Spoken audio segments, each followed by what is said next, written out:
एक बार कोई महापुरुष किसी उपासक से कह रहे थे, तुम लिख लो कागज में, तुम्हारे भाग्य में विषय सुख नहीं है। अगर तुम विषय सुख के लिए चेष्टा करते हो तुम मारे जाओगे। लिख लो तुम्हारे भाग्य में नहीं, तुम्हारे भाग्य में भगवत सुख है। इसे श्राप मानोगे या वरदान मानोगे? उन्होंने क्लियर कर दिया, है ही नहीं तुम्हारे भाग्य में विषय सुख। कुछ भी करके देख लो, करोगे तुम मारे जाओगे। मारे जाओगे अर्थात तुम्हारी वृत्ति मारी जाएगी। उसके लिए प्रयास मत करो। तुम्हारे सुख में भगवत सुख है, तुम्हारे भाग्य में भगवत सुख है। रहस्य न समझने के कारण लगता है देखो ऐसा कह दिया, तुम्हारे भाग्य में विशेष सुख है ही नहीं।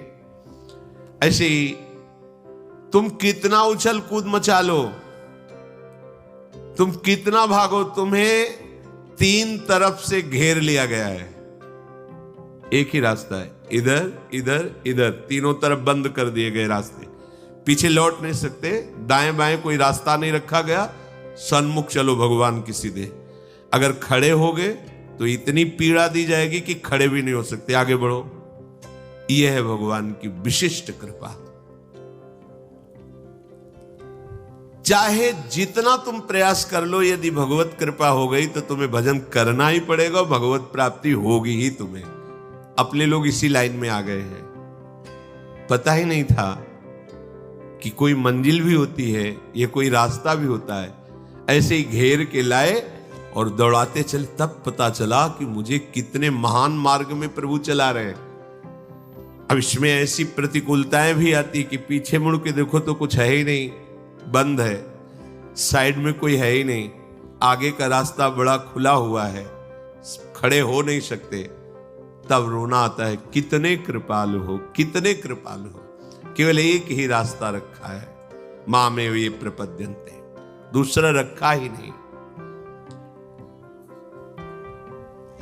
और कृपा का प्रवाह तुम्हें खड़े रहने नहीं देगा। जैसे प्रवाह होता है ना, तो उसमें हाथ पैर मारने की जरूरत नहीं है, वो तुम्हें खुद बहा के ले जाएगा। वायु का प्रवाह तिनके को बड़े उच्च स्थान में पहुंचा देता है, तिनके की सामर्थ्य नहीं है। स्वामी श्री हरिदास जी महाराज, तिनका ज्यों बयारी के बस। ऐसे ही अपने लोग देखते हैं कि लाडली जू की कृपा के प्रवाह में हम बहते हुए लाडली जू की तरफ जा रहे हैं। अब हम चाहें भी उत्तर दक्षिण पश्चिम तो नहीं जा सकते, अब सन्मुख ही भागना पड़ेगा। अगर इधर उधर की तरफ ताकोगे तो जलोगे, भाग नहीं पाओगे, नहीं भाग पाओगे, क्योंकि तुम कृपा पात्र हो, अब नहीं भाग सकते। उपद्रवी बच्चे हैं, अगर जरा सी छूट मिल जाए तो घर के बाहर खेलने के लिए राजी। वो खिलाड़ी खड़े हैं, काम क्रोध लोभ मोह इशारा कर रहे हैं, आ जाओ। और मैया इतनी बलवान है कि वैसे कलाई पकड़े हुए नहीं, उधर देखना भी नहीं है। ऐसी कृपा रूपी मां, प्रियालाल की कृपा रूपी मां हमें ऐसे पकड़े हुए है। सच्ची मानिए, प्रतिपल ये अनुभव हो रहा है कि उनकी कृपा कितनी अहेतुकी है और कितनी समर्थ है। जो हमें महान पीड़ा देने वाले वो मुस्कुरा के बुला रहे हैं, हमें लगता है इनके साथ खेलने में बड़ा आनंद है, पर वो कृपा करके ऐसे पकड़े हुए, नहीं आनंद नहीं, वो आग है, उसमें जाओगे तो जल जाओगे, नष्ट हो जाओगे। और घसीट कर कृपा हमें लिए जा रही। प्रवाह में अनंत अपरिसीम मार्ग ऐसे तय होता चला जा रहा है जो हम कभी चल ही नहीं सकते थे। भूमिकाएं बदलती चली जाती हैं, कृपा का प्रभाव हृदय की स्थिति को बदलता चला जा रहा है। इसलिए तुम अपने विचारों में, एकादशी स्कंद में भी लिखा हुआ है, यदि ऐसा अनुभव करो कि प्रभु की हमारे ऊपर अपार कृपा है, क्योंकि मुझे मनुष्य शरीर मिला, सत्संग मिला, भगवान नाम का परिचय मिला, प्रियालाल की उपासना मिली, अपार कृपा है।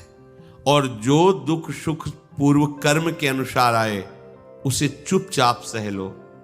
उपासक कभी अपने दुखों सुखों की गाथा दूसरे से नहीं कहता। अगर हम दूसरे को दुख बताएंगे भी तो क्या निवारण हो जाएगा? क्या रही मन की मन व्यथा रखिए मन में गोए, सुनिठ लई हैं लोग सब बांट न लई है कोई।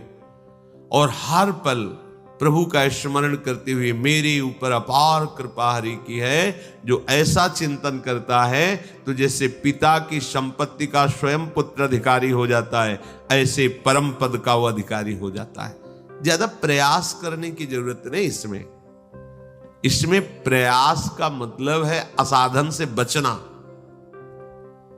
हम प्रभु की तरफ तो उनकी कृपा से बह रहे हैं, असाधन उस कृपा के प्रवाह के विरुद्ध चलने के लिए हाथ पैर मत मारिए। बस यही प्रयास है। जो धारा तुम्हें कृपा की ले जा रही है उसके विरुद्ध आप काटकर इधर उधर चलने की कोशिश मत कीजिए, तो धारा तुम्हें प्रियालाल तक पहुंचा देगी। जो बहुत कृपा पात्र अच्छे साधक होते हैं उनके मन में भी स्फुरणाएं होती हैं भोगों की, सुखों की, किंतु वो उन मन की स्फुरणाओं को उदासीन भाव से काटते रहते हैं। जो साधारण साधक होते हैं वो भी काटने की चेष्टा करते हैं, पर द्वेष भाव से। ये सूक्ष्म विषय है। हमारे अंदर कोई भोग की इच्छा हुई, कोई भगवत विरुद्ध बात आई तो हम उससे द्वेष करने लगते हैं। ये क्यों आई, इसको हट जाना चाहिए, हाय हाय। नहीं हटेगी, दृढ़ हो गई, क्योंकि आपने द्वेष कर लिया। जैसे कोई व्यक्ति है आपके सामने से जा रहा है और वो आपसे कटुवचन बोल रहा है और आप उसको उत्तर देने लगे, द्वेष करने लगे, तो रुक जाएगा। अब समस्या बढ़ गई। अगर चुप रहते तो बोलता हुआ चला जाता। अगर कोई अच्छा बोल रहा है आप उससे प्रिय भाषण करने लगे तो रुक गया, वो राग है। रागात्मक और द्वेषात्मक दोनों स्फुरणाएं उपासक के हृदय में होती हैं, पर जो ऊंचाई पर चढ़ने वाला उपासक होता है दोनों इन बातों से मतलब नहीं रखता। नहीं, प्राय प्रश्न होते रहते हैं, बहुत परेशानी है, मन ऐसा, मन काहे को तुम मन में इतना तन्मय हो रहे हो, थोड़ा अलग होइए और बोलने दीजिए उसको जो बोल रहा है। आप मंत्र का स्मरण कीजिए, नाम का स्मरण कीजिए, शांत रहिए। ये उपासक की गलती हो जाती कि ऊहापोह करने लगता, आप क्या करूं, मन ने तो ये मांग लिया, अब क्या, कुछ नहीं, एकदम तटस्थ, राधा राधा राधा, ना उसमें द्वेष। क्यों आया, अच्छा आया तो आप राग न द्वेष, बहुत जल्दी मन शांत हो जाएगा। उस उपासक का मन बहुत जल्दी शांत हो जाता है जो अपने हृदय की, मन की स्फुरणाओं से उदासीन रहता है। शब्द पकड़ो, उदासीन उसे कहते हैं, न शत्रु भाव न मित्र भाव, उदासीन। कोई मतलब है, तू बोलता रहे। मेरे गुरुदेव ने बताया कि ये नाम जप करो, ये मंत्र जप करो, मुझे गुरु की बात माननी है, और वो नाम मंत्र चल रहा है, सदाचरण कर रहे, असदाचरण की प्रेरणा मन कर रहा है, हम उदासीन है उससे।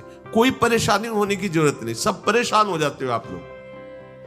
ये बहुत आंतरिक बात कह रहे हैं, इसमें हम अपने हृदय की भी बात करें। जब गुरु कृपा से ये युक्ति मिली तब समझ में आया कि बेमतलब पिट रहे थे, बेमतलब हम जल रहे थे। समस्या तो यही होती है ना, सबकी समस्या यही है। ये ऐसी जलन पैदा करके स्फुरना कहता है कि हम संकल्प बना लेते हैं, उसका साथ दे देते हैं, और संकल्प क्रिया में उतर जाता है, फिर मलिन, बार बार पश्चाताप, बार बार कसम खाना, हम ये नहीं करेंगे, फिर हम वही करते। नहीं सुधरोगे। कैसे सुधरना है? पहली बात, नाम जब चलना चाहिए। दूसरी बात, मन की बात सुनते हुए भी नहीं सुनना है। वो सुनाएगा आपको, कान बंद कर सकते हो, लेकिन श्रवणेंद्री थोड़ी, श्रवणेंद्री तो अंतर में है, वो श्रवणेंद्री को सुनाएगा। आपको उदासीन शब्द से परिचय कर लो, मतलब ही नहीं। तो बोले फिर मन तो गलत सोचता है और मन ही बंधन मोक्ष का कारण है, तो उसकी गलत भावना को दूर कराने के लिए यही युक्ति है।